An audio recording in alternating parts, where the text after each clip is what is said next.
Gilbert Scott-Heron, April 1, 1949, May 27, 2011, was an American soul and jazz poet, musician, and author, known primarily for his work as a spoken word performer in the 1970s and 1980s. His collaborative efforts with musician Brian Jackson featured a musical fusion of jazz, blues, and soul, as well as lyrical content concerning social and political issues of the time, delivered in both rapping and melismatic vocal styles by Scott-Heron. His own term for himself was bluesologist, which he defined as a scientist who is concerned with the origin of the blues. His music, most notably on the albums Pieces of a Man and Winter in America in the early 1970s, influenced and foreshadowed later African American music genres such as hip-hop and neo-soul. Scott-Heron is considered by many to be the first rapper/MC ever. His recording work received much critical acclaim, especially one of his best-known compositions, The Revolution Will Not Be Televised. AllMusic's John Bush called him one of the most important progenitors of rap music, stating that his aggressive, no-nonsense street poetry inspired a legion of intelligent rappers, while his engaging songwriting skills placed him square in the R&B charts later in his career. Scott-Heron remained active until his death, and in 2010 released his first new album in 16 years, entitled New Year. A memoir he had been working on for years up to the time of his death, The Last Holiday, was published posthumously in January 2012. Scott-Heron received the posthumous Grammy Lifetime Achievement Award in 2012. He also is included in the exhibits at the National Museum of African American History and Culture, NMAC, that officially opened on September 24, 2016, on the National Mall, and in an NMAC publication, Dream a World Anew. Early years. Gil Scott Heron was born in Chicago, Illinois. His mother, Bobby Scott, was an opera singer who performed with the New York Oratorio Society. Scott-Heron's father, Gil Heron, nicknamed the Black Arrow, was a Jamaican soccer player in the 1950s who became the first black man to play for Celtic Football Club in Glasgow. Gil's parents separated in his early childhood, and he was sent to live with his maternal grandmother, Lily Scott, in Jackson, Tennessee. When Scott-Heron was 12 years old, his grandmother died, and he returned to live with his mother in the Bronx in New York City. He enrolled at DeWitt Clinton High School, but later transferred to the Fieldston School after impressing the head of the English department with one of his writings and earning a full scholarship. As one of 5 black students at the prestigious school, Scott-Heron was faced with alienation and a significant socioeconomic gap.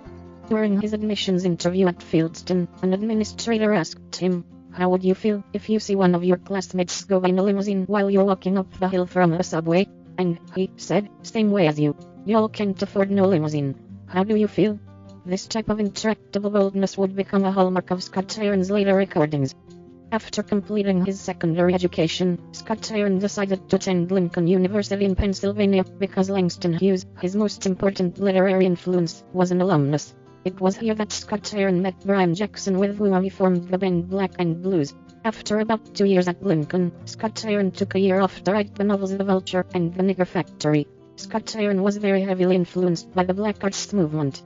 The Last Poets, a group associated with the Black Arts Movement, performed at Lincoln in 1969, and David Anoyol of that Harlem group said Scott-Heron asked him after the performance, "Listen, can I start a group like you guys?"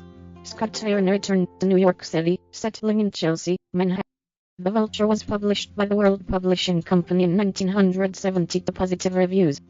Although Scott-Heron never completed his undergraduate degree, he was admitted to the writing seminars at Johns Hopkins University, where he received an MA in creative writing in 1972.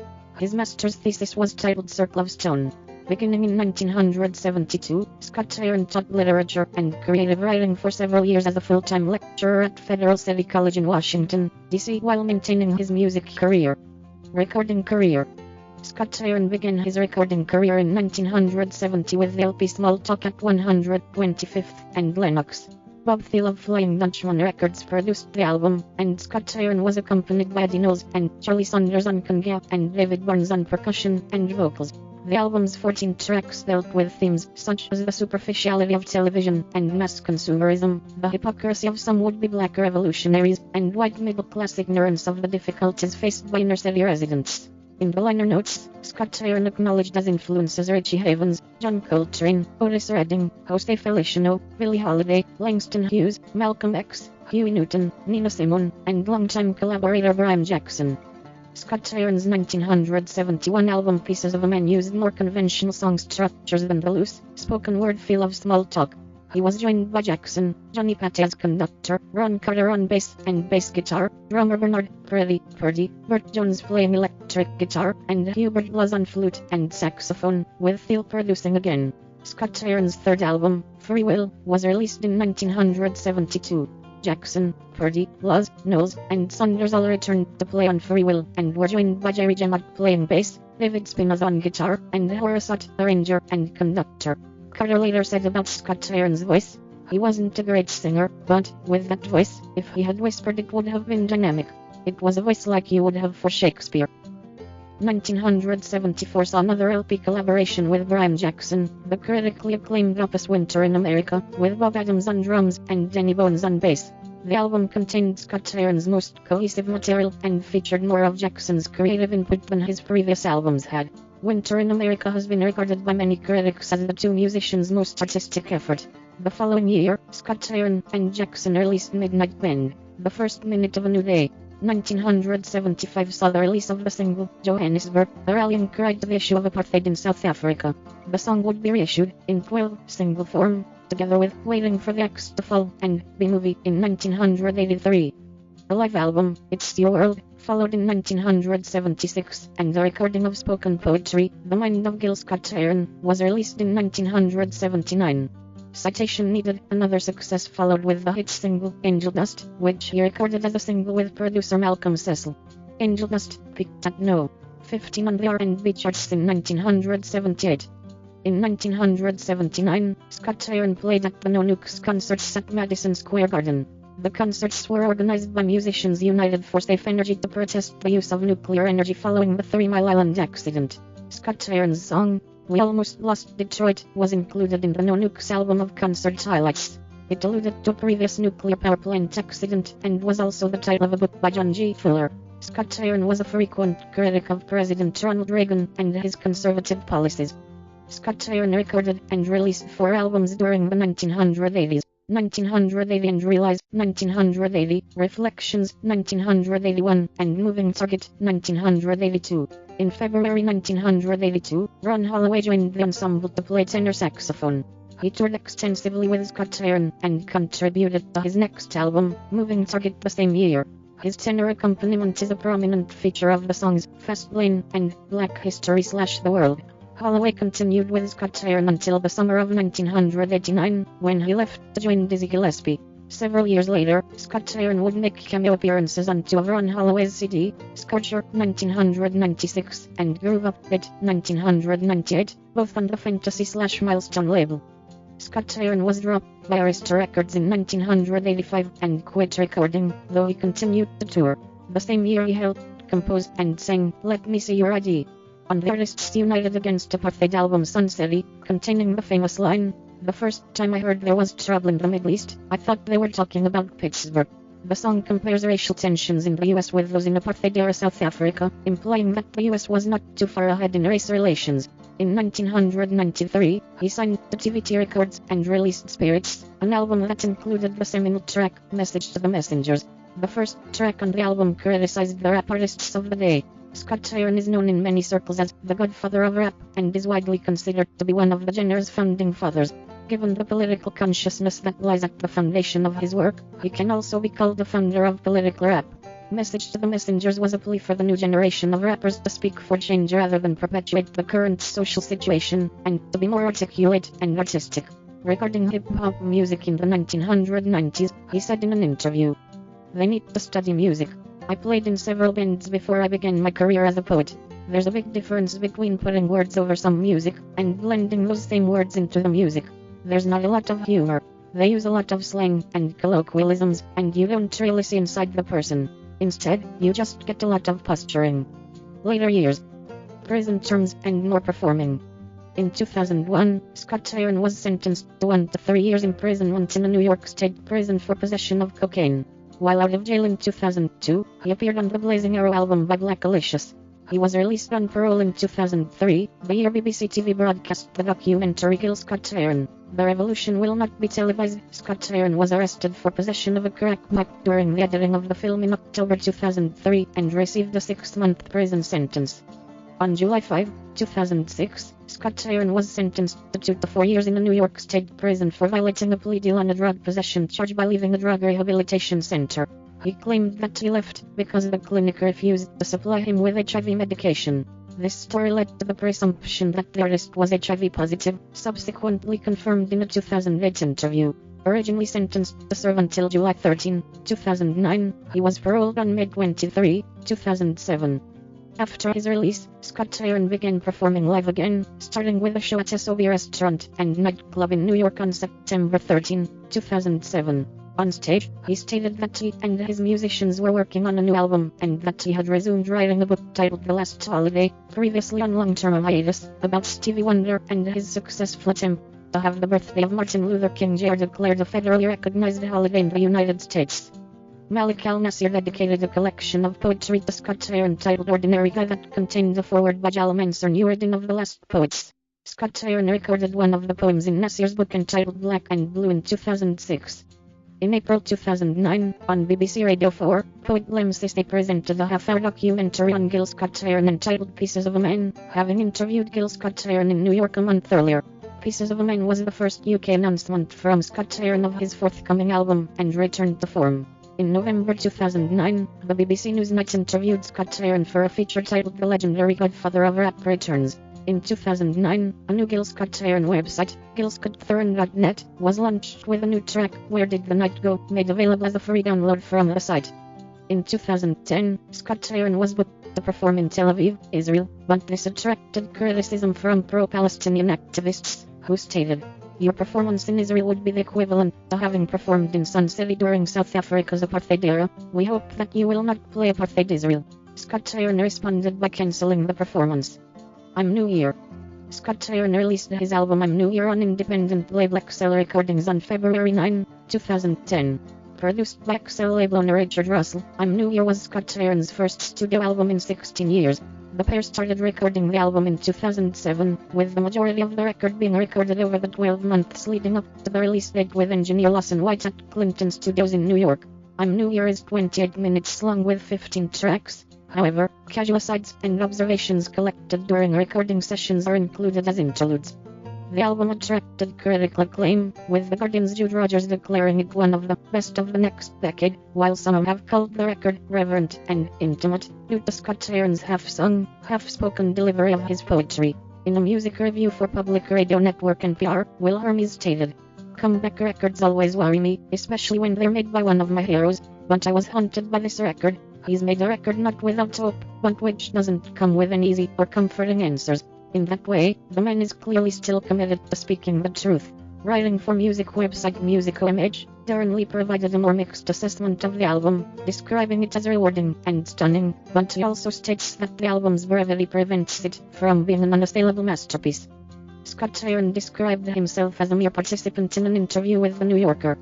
"This is Richard's CD. My only knowledge when I got to the studio was how he seemed to have wanted this for a long time. You're in a position to have somebody do something that they really want to do, and it was not something that would hurt me or damage me. Why not? All the dreams you show up in are not your own." The remix version of the album, We're New Year, was released in 2011, featuring production by English musician Jamie Roman, 20, who reworked material from the original album. Like the original album, We're New Year received critical acclaim. In April 2014, Excel Recordings announced a third album from the I'm New Year sessions, titled Nothing New. The album consists of stripped-down piano and vocal recordings, and was released in conjunction with the record store day on April 19, 2014. Death. Fairfax, New Zealand, February 2010. Scott Heron died on the afternoon of May 27, 2011, at St. Luke's Hospital, New York City, after becoming ill upon returning from a European trip. Scott Heron had confirmed previous press speculation about his health, when he disclosed in a 2008 New York Magazine interview that he had been HIV positive for several years, and that he had been previously hospitalized for pneumonia. As of May 2015, the cause of Scott Heron's death was not announced.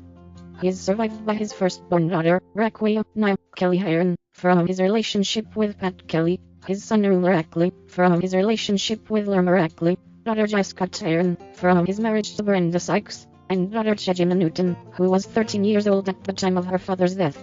He is also survived by his sister Gail, brother Dennis Heron, who once managed Scott Heron, his uncle, Roy Heron, and nephew Terence Kelly, an actor and rapper who performs as Mr. Cheeks, and who was a member of Lost Boys. Before his death, Scott Heron had been in talks with Portuguese director Pedro Costa to participate in his film Horse Money as a screenwriter, composer and actor. After Scott Heron's death, Malik Al-Nasir told his story to the Guardian's Simon Hattonstone of the kindness that Scott Heron had showed Malik throughout his adult life, since meeting the poet backstage at a gig in Liverpool in 1984. The BBC World Service covered the story on their Outlook programme with Matthew Bannister, which took the story global. It was subsequently covered in other media, such as BBC Radio 4's Saturday Live, where jazz musician Al Jarreau paid tribute to Gil, and was mentioned in the US edition of Rolling Stone and the Huffington Post. Malik and the O'Dohertys performed a tribute to Scott Heron at the Liverpool International Music Festival in 2013 with jazz composer Orphy Robinson of the Jazz Warriors and Rod Youngs from Gil's band The Amnesia Express. Another tribute was performed at St George's Hall in Liverpool on August 27, 2015, called The Revolution Will Be Live. Curated by Malik Al-Nasir and Richard Maginnis for Yesternight Productions. The event featured Talib Kweli, Aswad, The Christians, Malik and the O'Dohertys, Sofia Ben Youssef, and Cleveland Watkins, as well as DJ Toucan, and poet, actor, and radio DJ Craig Charles. The tribute was the opening event for 2015 Liverpool International Music Festival. In response to Scott Heron's death, Public Enemy's Chuck D stated, "R.I.P. GSH, and we do what we do and how we do because of you" on his Twitter account. His UK publisher, Jamie Vine, called him one of the most inspiring people I've ever met. On hearing of the death, R&B singer Usher stated, "I just learned of the loss of a very important poet, R.I.P. Gil Scott Heron. The revolution will be live!" Richard Russell, who produced Scott Heron's final studio album, called him a father figure of sorts to me, while Eminem stated, "He influenced all of hip-hop." Lupe Fiasco wrote a poem about Scott Heron that was published on his website. Scott Heron's memorial service was held at Riverside Church in New York City on June 2, 2011, where Kanye West performed Lost in the World and Who Will Survive in America, two songs from West's album My Beautiful Dark Twisted Fantasy. The studio album version of West's Who Will Survive in America features a spoken word excerpt by Scott Heron. Scott Heron is buried at Kensico Cemetery in Westchester County in New York. Scott Heron was honored posthumously in 2012 by the National Academy of Recording Arts and Sciences with the Grammy Lifetime Achievement Award. Charlotte Fox, member of the Washington, D.C. Narrows and president of Genesis Poets Music, nominated Scott Heron for the award, while the letter of support came from Grammy Award winner and Grammy Hall of Fame inductee Bill Withers. Scott Heron's memoir, The Last Holiday, was released in January 2012. In her review for the Los Angeles Times, Professor of English and Journalism Lionel George wrote, "The Last Holiday is as much about his life as it is about context, the theater of late 20th century America, from Jim Crow to the Reagan 80s and from Beale Street to 57th Street. The narrative is not, however, a rise and fall retelling of Scott Heron's life and career. It doesn't connect all the dots. It moves off the beat, at its own speed. This approach to revelation lends the book an episodic quality, like oral storytelling does. It winds around, it repeats itself." Scott Heron's estate. At the time of Scott Heron's death, a will could not be found to determine the future of his estate. Additionally, Raquel Kelly Heron filed papers in Manhattan, New York's Surrogate's Court in August 2013, claiming that Ruler Raquel is not Scott Heron's son and should therefore be omitted from matters concerning the musician's estate. According to the Daily News website, Raquel, Kelly Heron, and two other sisters have been seeking a resolution to the issue of the management of Scott Heron's estate, as Raquel stated in court papers that Scott Heron prepared him to be the eventual administrator of the estate. Scott Heron's 1994 album Spirits was dedicated to "My son Rule" and "My daughters Naya and Jaya," and in court papers Raquel added that Scott Heron introduced me, Raquel, from the stage as his son. In 2011, Raquel filed a suit against sister Gil Scott Heron and her mother, Scott Heron's first wife, Brenda Sykes, as he believed they had unfairly attained $250,000 of Scott Heron's money. The case was later settled for an undisclosed sum in early 2013, but the relationship between Raquel and Scott Heron's two adult daughters already had become strained in the months after Gil's death. In her submission to the Surrogates Court, Kelly Heron states that a DNA test completed by Rackley in 2011 using DNA from Scott Heron's brother revealed that they do not share a common male lineage, while Rackley has refused to undertake another DNA test since that time. A hearing to address Kelly Heron's filing was scheduled for late August 2013, but by March 2016 further information on the matter was not publicly available. Rackley still serves as court-appointed administrator for the estate, and donated material to the Smithsonian's new National Museum of African American History and Culture for Scott Heron to be included among the exhibits and displays when the museum opened in September 2016. In December 2018, the surrogate court ruled that Rackley and his half-sisters are all legal heirs. According to the Daily News website, Kelly Heron and two other sisters have been seeking a resolution to the issue of the management of Scott Heron's estate. During the time Scott Heron's 1994 album Spirits was being produced, he was living in Brooklyn, New York, with Nia and her mother. Influence and legacy. Scott Heron's work has influenced writers, academics and musicians, from indie rockers to rappers. His work during the 1970s influenced and helped engender subsequent African American music genres, such as hip-hop and neo-soul. He has been described by music writers as the godfather of rap and the Black Bob Dylan. Chicago Tribune writer Greg Kot comments on Scott Heron's collaborative work with Jackson. Together they crafted jazz-influenced soul and funk that brought new depth and political consciousness to 70s music alongside Marvin Gaye and Stevie Wonder. In classic albums such as Winter in America and From South Africa to South Carolina, Scott Heron took the news of the day and transformed it into social commentary, wicked satire, and proto-rap anthems. He updated his dispatches from the front lines of the inner city on tour, improvising lyrics with an improvisational daring that matched the jazz soul swirl of the music. Of Scott Heron's influence on hip-hop, Kot writes that he presaged hip-hop and infused soul and jazz with poetry, humor and pointed political commentary. Ben Cisario of the New York Times writes that he, Scott Heron, preferred to call himself a bluesologist, drawing on the traditions of blues, jazz and Harlem Renaissance poetics. Trace McCall of the Star Ledger writes that the arrangements on Gil Scott Heron's early recordings were consistent with the conventions of jazz poetry, the movement that sought to bring the spontaneity of live performance to the reading of verse. A music writer later noted that Scott Heron's unique proto-rap style influenced a generation of hip-hop artists, while the Washington Post wrote that Scott Heron's work presaged not only conscious rap and poetry slams, but also acid jazz, particularly during his rewarding collaboration with composer keyboardist flutist Brian Jackson in the mid and late 70s. The Observer's Sean O'Hagan discussed the significance of Scott Heron's music with Brian Jackson, stating, "Together throughout the 1970s, Scott Heron and Jackson made music that reflected the turbulence, uncertainty and increasing pessimism of the times, merging the soul and jazz traditions and drawing on an oral poetry tradition that reached back to the blues and forward to hip-hop. The music sounded by turns angry, defiant and regretful, while Scott Heron's lyrics possessed a satiric edge that set them apart from the militant soul of contemporaries such as Marvin Gaye and Curtis Mayfield." Will Lehman of Pop Matters wrote about the significance of Scott Heron's early musical work. In the early 1970s, Gil Scott Heron popped onto the scene as a soul poet with jazz leanings, not just another Bill Withers, but a political voice with a poet's skill. His spoken voice work had punch and topicality. The revolution will not be televised, and Johannesburg were calls to action. Stokely Carmichael, if he'd had the groove of Ray Charles, the bottle was a poignant story of the streets. Richard Wright as sung by husky-voiced Marvin Gaye. To paraphrase Chuck D., Gil Scott Heron's music was a kind of CNN for black neighborhoods, prefiguring hip-hop by several years. It grew from the last poets, but it also had the funky swing of Horace Silver or Herbie Hancock or Otis Redding.